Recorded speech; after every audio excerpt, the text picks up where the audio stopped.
Hello, welcome to a new video. Today we're going to be talking all about day trading. I'm also going to walk you through some of the tools that I use to help me through the process. I am a beginner trader, so I'm very new to it, but I have learned a lot of things over the course of the last 5-6 months that I've been doing this. So I wanted to show you what I've been using and how it's been helping me. The first thing is I've been using this candlestick chart that I put on my desk. That way, whenever I'm trading, I can just look down really quickly and see any patterns that I need to see and find out what's gonna happen next. So that is something that I use and a tool that I've been loving. I will link this down below. It is on Amazon. I got everything pretty much from Amazon, so I will link everything. The next thing that we have here are candlestick patterns, and we also have more trading patterns as well as chart patterns, which are slightly different from the actual candlestick patterns, but obviously they follow a similar rule. We'll go through those, and then some more chart patterns. We're gonna go through all of these today. We'll come back to that. The next thing is I've been reading this book here. It's called Beginner's Guide to Day Trading Online. This is by Tony Turner, and it was actually written like quite a while ago, but it's a really good book and still very relevant to today's trading game. Obviously there's some things that are slightly different, but I think the basics are really there. I have been going through this book and highlighting and taking notes and just doing the most to try and learn as much as I possibly can. And I will say, I think this book has helped me the most out of any kind of thing that I've tried to teach me how to day trade. I've watched countless videos online. I've, have the cards, I have flashcards, which I'm about to show you, but really this book gave me the 101s, the basics of everything that I needed to learn. And this is something that I feel like you can keep coming back to, and it's not going to, it's going to teach you something new every single time. The next thing I have is technical analysis flashcards. These are amazing. I feel like I could definitely use these slightly more, but these are great because you have everything at your fingertips, and they're all labeled. So 1, 2, 3, 4, 5, all the way down to, how many flashcards are there? 110 flashcards. So you can kind of stay on track and learn them in order, or you can mix them up and kind of test your knowledge and see how you're doing. I think that it's really awesome. So these are great, and we will go through these. I'll make a video on these, but these are on technical analysis and kind of teaching you those patterns that you need to know. And also different, like this one here, this card here is on the hangman. So you can see that is a chart pattern or a candlestick pattern that you need to follow. So I think these are really helpful, and we'll be doing a lot of learning from these. I was thinking, as you know, my channel is basically doing this together. We're kind of learning together. So let's get into our cards. And I want to start with the first one, which is your trading strategy. It really doesn't matter which strategy you choose. As long as you choose a strategy, you really want to stick to it and master that strategy before you move on to anything else. It's not good to bounce around to different strategies because you really want to master the one that you're learning. And there are so many different strategies, so you just have to choose one. I've been following the 15-minute orb for the last few months since I learned about it. I would say maybe 3-4 months I've been doing that one. And I haven't mastered it completely yet, but I do think it's a really good one to start with if it's something if you are trading futures. So futures, or what's the other one? Options. Oh yeah. If you're trading futures or options, I do think the 15-minute orb is maybe something that you could find helpful to you. I was trading the 2 of those, and I've been trading the 15-minute orb. And that really only works for opening market New York session. So if you're trading a different session, maybe you need to find a different strategy. So trading strategy, before you trade, you're going to go down the list and kind of check things off. What is the trend? So you really want to look at this from a bigger picture and a bigger time frame, because if you're looking at it from a small time frame, you're not going to really know what the trend is. So what is the trend? Is it bullish, sideways, or bearish?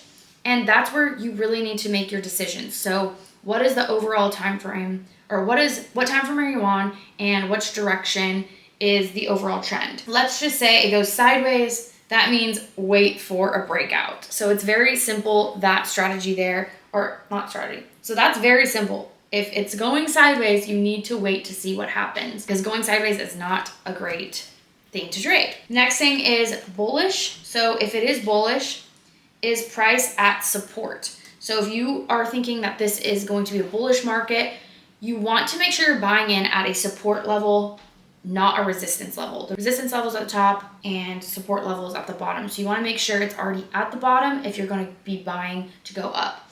So if it is, you can definitely buy. You need to have that ability to be patient. It takes a long time to kind of develop that skill. And then the last one on this is bearish. If it's bearish, is your price at resistance? So if your overall trend is you think it's going down, is price at a resistance level and bouncing off of it down? In that case, yes, you can sell. If it's not, just wait, be patient. So that is just basics of trading strategy.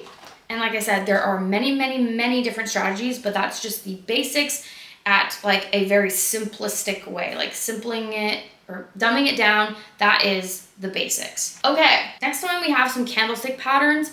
And this is really what I wanted to go over today, is what candlesticks look like and how you can use them to your benefit. We have 2 candlestick ones. Okay, so let's start with this one. So on either side, we have some bullish candles and we also have some bearish candles. Oh wait, wrong way.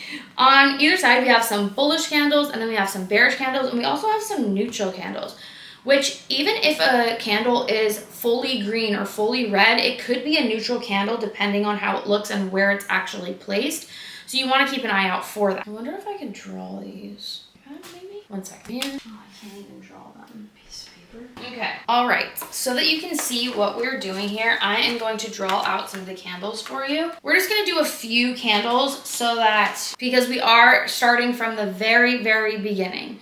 So pink is going to be a red candle and green is going to be a green candle, which is a bullish candle. Green means going up. Pink or red is a bearish candle, and that means it's going down. So let's draw a bullish hammer. So a bullish hammer is going to look, oh my God, can you even see that?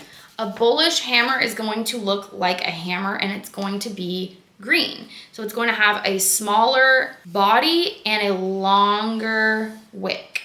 This is the wick part of the candle and this is the body of the candle. And this can look either direction. So we can also do a bearish, which would be called, oh wait, shooting star. So yeah, so we could also do an inverted one, which would actually be called a shooting star. So if it is red with a small body and a long wick going, this one is a hammer. These most of the time mean a change in direction because there is a change and a shift in power here. So as you can see, normally if a green candle is full, so basically, so let's say the candlesticks were all going up, up, up, up, up, and then you see this one here. That means there's a change in direction and it's going to start to go down, down, down. So after this one, you would typically see another red candle going downwards.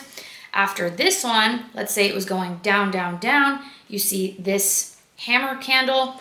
It might be a change in direction and you might see it going in the opposite direction. Because as you can see, that means price had hit this entire section and it decided to change direction almost there. And it will probably do the opposite in the next candle. Now let's do the absolute basics when it comes to candles. So like I said, a green candle, a bullish candle is going to just look like a box, a filled in body. And this candle might have a small wick on the top and on the bottom. That would just be a bullish candle. Now, if you see the exact same thing going in the opposite direction and it is red, then this would be a bearish candle and it is going, price is going down. Something to note about these candles is you might also see a neutral candle. So let's go to the next page. It will be, the neutral candle is called a doji and it also could be a sign of redirection. So it's just gonna look like that, a little cross. And that means that they essentially could not decide on a direction. You might want to take this off. Instagram? Yeah, hideous chat. Oh wait, just stop. Hey, I'm telling you, no. I know, but I don't need to hear it and see it. Like, just stop. I don't even know where my phone is. Okay, cool. I'm trying to find my phone. Can you help me? Yeah, I'll pull that side. Yeah. What's underneath that with the card? Thank you. Okay, going back just a little, another thing to note about the two different candles, if the candle is a full body, so there's no wick, there's nothing like that at the top, then that means that price is pretty strong in the direction that it's going, in whichever direction. If it's red, that means it's going down. If it's green, it definitely means it's going up. The longer the candle wick, just know that the candle wick is part of the candle though, so don't ignore it completely. Those are the basics of candles and candlesticks in day trading, but there are a lot of different candlestick patterns that I would love to go through. Not today, but I think that is a little bit more advanced. And like I said, there's also chart patterns that we're gonna get to. If you are excited for all of the things that you're gonna learn here, be sure to give this video a follow, subscribe, and I'll see you in the next one. Bye.